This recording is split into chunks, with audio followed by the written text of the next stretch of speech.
Bona nit. Hi ha molts llocs del món que en els últims anys el castellà és una llengua en expansió, una llengua cada vegada més parlada. N'hi ha d'altres, però, on el castellà és en regressió. Precisament una regressió d'aquesta mena afecta una de les modalitats més curioses, més interessants, més vistoses del castellà, el que s'anomena normalment el judeo-espanyol. Quan fa 500 anys els jueus van ser expulsats dels regnes hispànics, se'n van endur la llengua, i aquesta llengua, que és el castellà sobretot, però també algunes paraules sembla ser de català, de fa 500 anys, s'ha conservat més o menys modificada fins ara allà on vivien els jueus, als Balcans, a Turquia, al nord d'Àfrica. En aquests moments, aquesta llengua, el judeo-espanyol, està concentrada sobretot a Israel, i a Israel és on precisament aquesta llengua està en perill en aquests instants. Un equip de trossos ha estat a Israel, ha parlat amb gent de la comunitat sefardita, amb gent que parla encara el judeo-espanyol, per treure una mica la radiografia de com està aquest idioma i de quines possibilitats té de sobreviure de cara precisament al 500 aniversari de l'expulsió dels jueus dels regnes hispànics.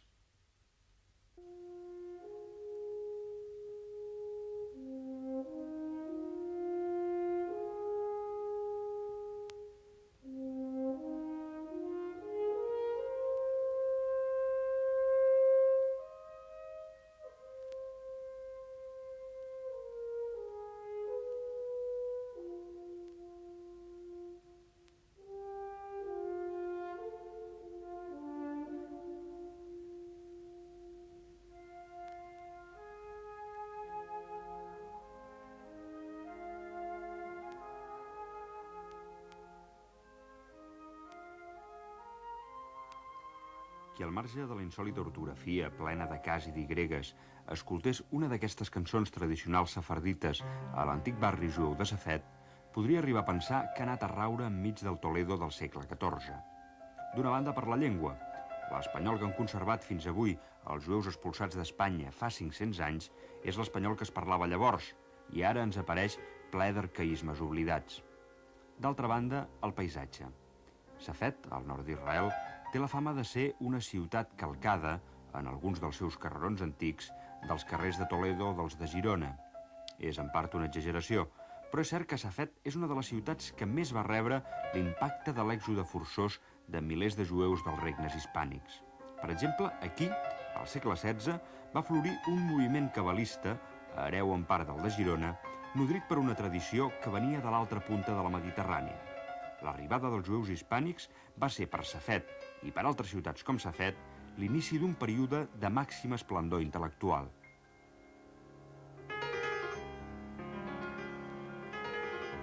La expulsión de España evidentemente es un acontecimiento trágico, aunque también tenía su impacto positivo. Por ejemplo, aquí estamos en Jerusalén.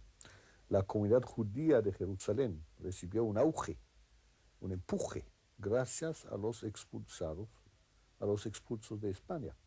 Igual en Safed, igual las comunidades judías en el Balcán, en Turquía, diría a todo lo largo del Mediterráneo, en ambos lados del Mediterráneo. Quan els jueus han de marxar dels regnes hispànics, Palestina no és un dels millors llocs per anar-hi. Però al nord del país, al voltant del llac de Tiberíades, se'ls ofereix la possibilitat d'aposentar-se, sobretot en la mateixa població de Tibèria.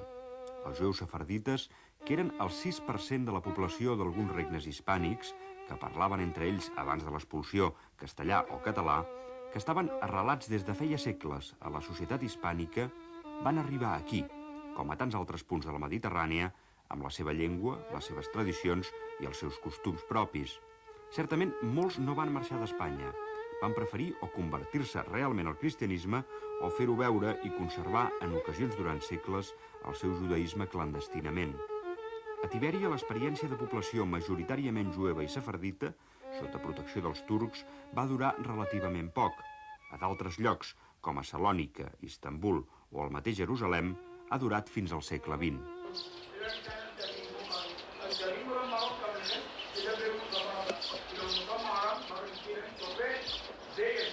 Però Tibèria té, a més d'aquest període de gran població jueva al segle XVI, Un altre factor que el fa particularment important en la història del que podríem anomenar la diàspora sefardita. Allà hi ha la tomba de Maimònides, el personatge més important de la història intel·lectual del judaisme hispànic, nascut a Còrdova al segle XII, mort a Egipte i enterrat a Terra Santa. Els jueus pietosos encara resen avui davant la seva tomba, potser per recordar aquest fil que durant 2000 anys manté lligat el judaisme europeu amb Safed, Tibèria o Jerusalem. La comunidad de Jerusalén, que tenía grandes rabinos y que tenía grandes emisarios que iban a la diáspora a propagar el ladino y el español. Así que muchas comunidades orientales hablan hoy el ladino, aunque son de la Bukhara o de Afganistán o de Georgia, de cualquier otra parte oriental. Cuando llegaron a Jerusalén se españolizaron, hablaban el ladino. Así era un poder fuerte que no solo las comunidades del Oriente, sino mismo los Ashkenazim, venían de Europa, ¿verdad? Tenían que aprender el ladino porque de otra manera no podían hablar con la gente. Era la lengua oficial de Jerusalén por unos centenares de años.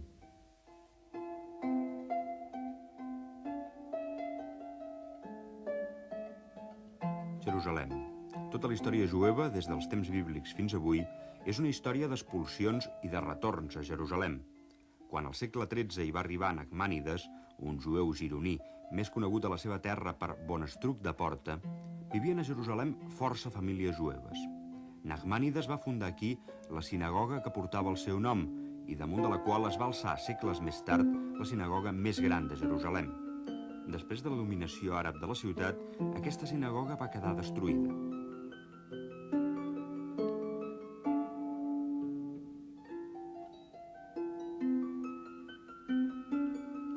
Molt a prop, també dintre del barri jueu de la Jerusalem Vella, hi ha les 4 sinagogues sefardites, les que van fundar els jueus expulsats d'Espanya a finals del segle XV.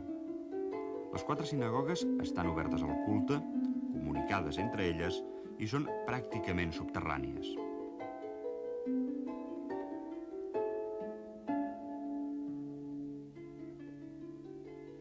Aquestes sinagogues sempre han constituït, per dir-ho així, el centre espiritual del sefardisme. Però al llarg d'aquest segle, l'extermini de comunitats senceres de jueus dels Balcans, les emigracions i la creació de l'Estat d'Israel han fet que Jerusalem, i per extensió Israel, no siguin només el centre espiritual del sefardisme. Ara, Israel és també el lloc del món on encara queda alguna cosa d'aquesta cultura i aquesta llengua que ha sobreviscut 500 anys.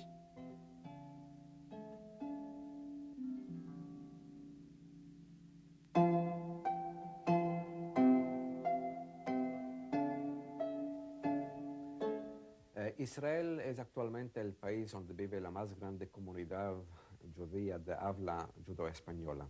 Se estima que hay aquí alrededor de 300 o 400 mil personas que una parte de ellas hablan el judo-español diariamente en sus contactos familiares, sociales, también comerciales. Otra parte lo entiende. Otra parte entiende poco, ma tiene, diremos, una cierta afinidad para la cultura, para la lengua, para los cantos judo-españoles. Kol Israel, la voz de Israel, emitiendo de Jerusalén en judeo-español. Buenas noches a todos nuestros oyentes. La hora es 7:45. Oiré ahora las informaciones del día. Al micrófono, Camelia Shahar. Los ministros del exterior de los países árabes también se reunieron en Tunisia y empezaron a tratar de la Conferencia de Paz Internacional para el Oriente Medio. El secretario de la Liga Árabe y el ministro del Exterior de Algeria demandan de reunir una conferencia de cima árabe a fin de fixar una posición conjunta. Un otro sujeto al orden del día de la conferencia de los ministros del exterior árabes es la situación en Líbano, y Yasser Arafat demandó de transferir Romaña a los campamentos de refugiados, y el ministro del exterior siriano salió de la sala cuando Arafat tomó la palabra. El presidente de Brasil, José Sarney, dijo que tiene la intención de visitar en Israel, malgrado que ainda no fixó una data. El servicio meteorológico informa las temperaturas previstas para esta noche y mañana son En Jerusalén de 9 a 15 grados, Tel Aviv y Haifa 12 a 20, Tiberián 11 a 23, Beersheba 8 a 21 y Elad de 12 a 25 grados. Estas fueron las informaciones del día. Oyeré yo ahora un programa en la serie Folclore y Cultura por Moshe Shaul.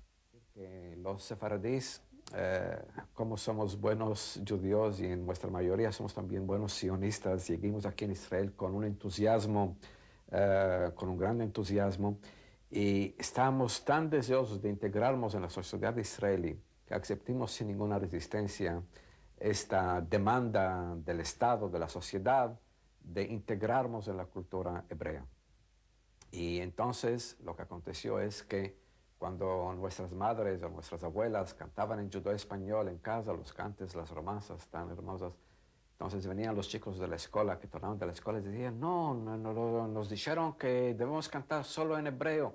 Y entonces las madres y los padres, las abuelas se callaban. Es un hecho que muchos de ellos se han sentido marginados. Y en estas cosas la percepción a veces es más importante que el hecho. Aún si la estadística puede mostrar otra cosa, no tiene mucho peso. Y esto en distintos niveles. Uno es que el movimiento sionista tenía su origen en Europa central y occidental, mientras que los judíos sefardítas que ya estuvieron aquí se incorporaron en una etapa un poco posterior. Del otro lado, los judíos del Oriente emigraron después. Hoy en día yo creo que este problema, no digo que está resuelto, pero se está resolviendo.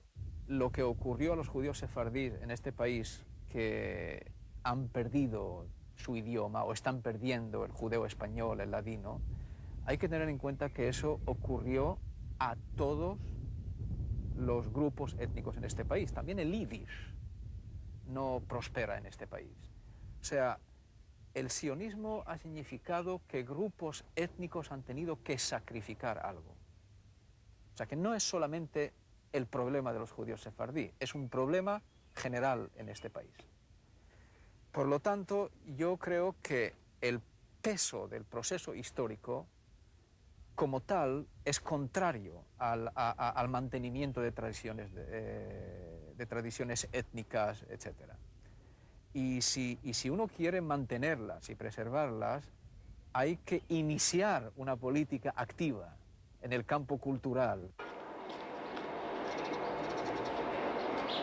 S'ha dit molt sovint que els jueus sefardites són els marginats a l'estat d'Israel, els que ocupen els barris més pobres, els que tenen un estatus econòmic i social més baix. Quan es diu això, cal fer una precisió de llenguatge. Quan a Israel i a dintre del judaïsme es parla de sefardites, no s'està parlant estrictament dels expulsats d'Espanya i encara menys dels que conserven la llengua judeoespanyola. El terme sefardita designa, a partir d'unes diferències de ritual i en contraposició al terme ashkenazi, els jueus procedents de l'Europa del Sud, del nord d'Àfrica i d'Orient. Els ashkenazis són els procedents del nord d'Europa. Certament, els jueus sefardites, en aquest sentit d'orientals, s'han sentit sovint marginats en un país en el qual són majoria. La comunitat més important d'Israel és la que prové del Marroc, però on els quadres dirigents han sortit sobretot dels ashkenazis. Aquesta sensació de marginació ha estat utilitzada per la dreta israeliana per vèncer o empatar electoralment amb l'esquerra laborista. Irònicament, a Israel es diu que si vols veure sefardites has d'anar a la graderia d'un camp de futbol, si vols veure ashkenazis a una manifestació pacifista.